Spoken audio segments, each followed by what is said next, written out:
While it might seem odd that an investment manager who is required to make investment decisions on short time frames would pay so much attention to long-term history, my experiences through my experiences, I have learned that I need this perspective to do my job well. My biggest mistake in my career came from missing big market moves that did not have that hadn't happened in my lifetime but had happened many times before. These mistakes taught me that I need to understand how economics and market have worked throughout history and in faraway places so that I could learn the timeless and universal mechanics underlying them and develop a timeless and universal principle for dealing with them. Well, the first of these big surprises for me came in 1971 when I was 22 years old and clerking on the floor of the New York Stock Exchange as a summer job. On a Sunday night, August 15, 1971, President Nixon announced that the US would be reneging rely on its coins to allow paper dollars to be turned in for gold. This led the dollar to plummet.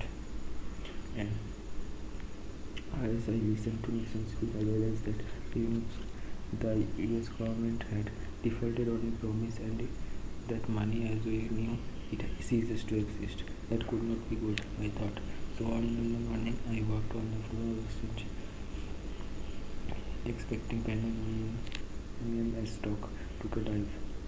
There was alright, but not the sort I expected. Instead of falling, the stock market jumped about 4%. I was shocked that is because I hadn't experienced a currency devaluation before.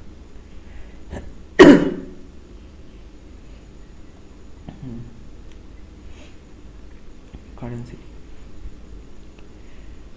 In the days that followed, I targeted history and saw that there were many cases of currency devaluation that had similar effect on stock market.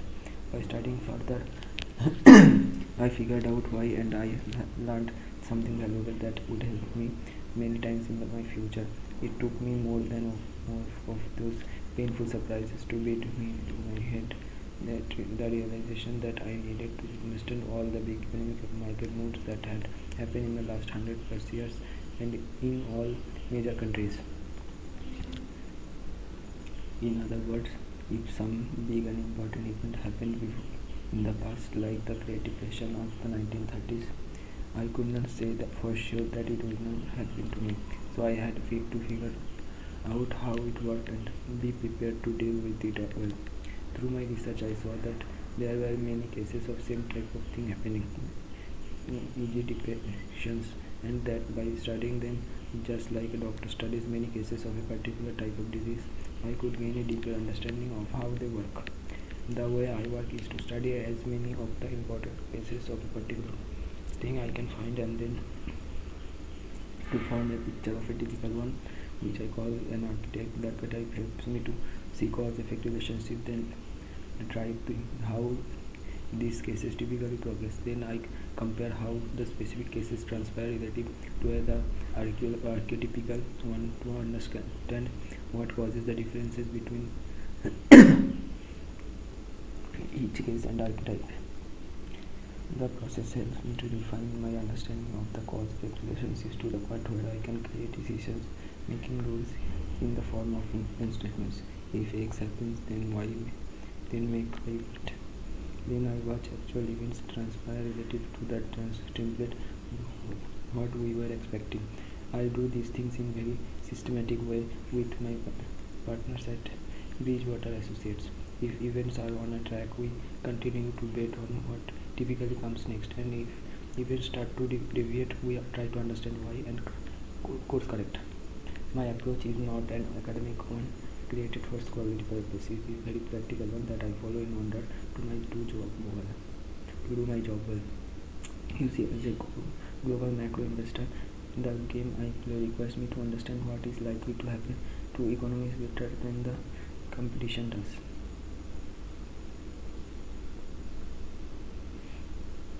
My years of dealing with the markets and trying to come up with the principles from doing it well, I have learned that One's ability to anticipate and deal with the future depends on one's understanding of the cause-effect relationship that make things change.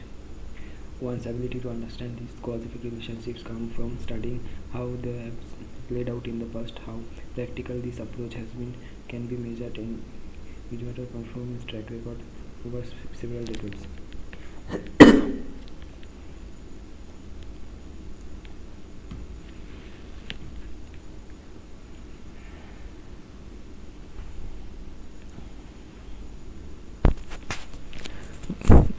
This approach affects how I see everything.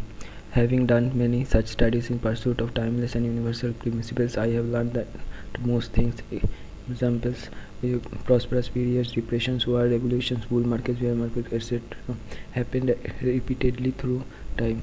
They come about for basically the same reasons, typically in cycles and often in cycles that are as long or longer than our lifetimes. This has helped me come to see most everything as another one of those.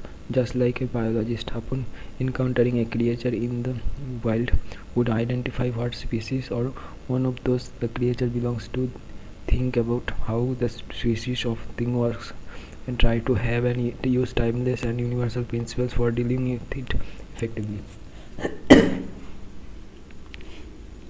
Seeing events in the way helped I shift my perspective from being caught in the blizzard of things coming to me at me to stopping above them to see their patterns through time. The more related things I would understand in this way, the more I could see how they influence each other. We see how the economic cycle works with the political one and how they interact over longer period of time. I also learned that when I paid attention to the details I could not see the big picture, and when I paid attention to the big picture I could not see the details. Yet in order to understand the pattern and cause-effect relationship behind them, I needed to see with a higher level bigger picture perspective and a lower level detailed perspective simultaneously. Looking at the interrelationships between the most important forces over a long period of time, to me it appears that most things evolve upward with cycles around me, like an upward pointing corkscrew. For example, over time our living standards rise because we learn more, which leads to higher productivity. But when we have ups and downs in the economy because we have debt cycles that drive actual economic activity up and down around the development. And the reason people typically means the big means of evolution coming at them in life is that we each experience only tiny pieces of what's happening. We are like ants occupied with our jobs of carrying crumbs in our minuscule lifetime instead of having a broader perspective of the big picture patterns and cycles, the important interrelated things driving them, and where we are within the cycles and what's likely to transpire. From gaining this perspective, I've come to believe that there are only a limited number of personality types going down in a limited number of paths that lead to them to encounter a limited number of situations that to produce only a limited number of stories that repeat over time. The only thing that change are the clothes the character are wearing and the technologies they are using.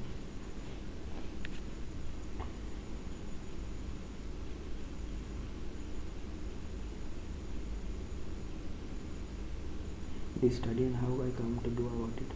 One study lead to another and lead to we studied more specifically studying money and credit cycles throughout history made me aware of these long-term debt cycles which typically last around 50 to 100 years, which led me to view what is happening now in a very different way than if I hadn't gained the perspective. For example, before interest rate hit 0% and central banks printed money and bought financial assets in response to the 2009 financial crisis. I had studied that happening in the 1930s, which helped us navigate that crisis well. From my that research, I also saw how and why the central bank actions pushed financial assets prices and the economy up, which widened the wealth gap and led to the era of globalism and conflict.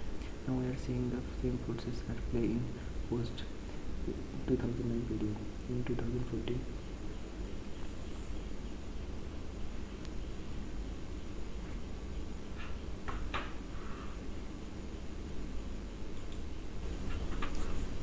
in 2014 in 2014 in 2014.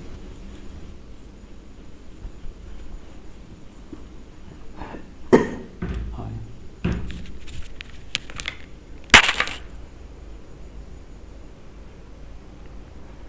Ooh.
In 2014, I wanted to forecast economic growth rates in a number of countries because they were relevant to our investment decisions. I used the same approach of studying many cases to find the drivers of growth and come up with timelines and universal indicators that for anticipating growth rates over 10-year periods. Through the process, I developed a deeper understanding of why some countries did well and others did poorly. I combined these indicators into gauges and equations that we used to produce 10-year growth estimates across 10 largest economies. Besides being helpful to us, I saw that the study could help policymakers because by seeing this timeless universal cause-effect relationship, they could know that if they change X, it would have a Y effect in the future. I also saw how those 10-year leading economic indicators such as quality of education and level of indebtedness were worsening for the US relative to big emerging economic countries such as India and China. The study is called Productivity and Structural Reform: Why Countries Succeed and Fail and what should be done so failing countries succeed. Soon after the Trump election in 2016 and with increases in populism in developed countries becoming more apparent, I began a study of populism that highlighted for me how gaps in wealth and values led to deep social and political conflicts in the 1930s that are similar to those that exist now. It also showed me how and why populists of the left and populists of the right were more nationalistic, militaristic, and protectionist and confrontational, and with such approaches led to what such I saw how strong the conflict between the economic and political left and right could become, and the strong impact with this conflict has on economics, markets, wealth, and power, which gave me a better understanding of events that were and still are transpiring. From doing these studies and from observing numerous things that were happening around me, I saw that America were experiencing very large gaps in people economic conditions that were obscured by looking only at economic averages. So I divided the economy into quantities.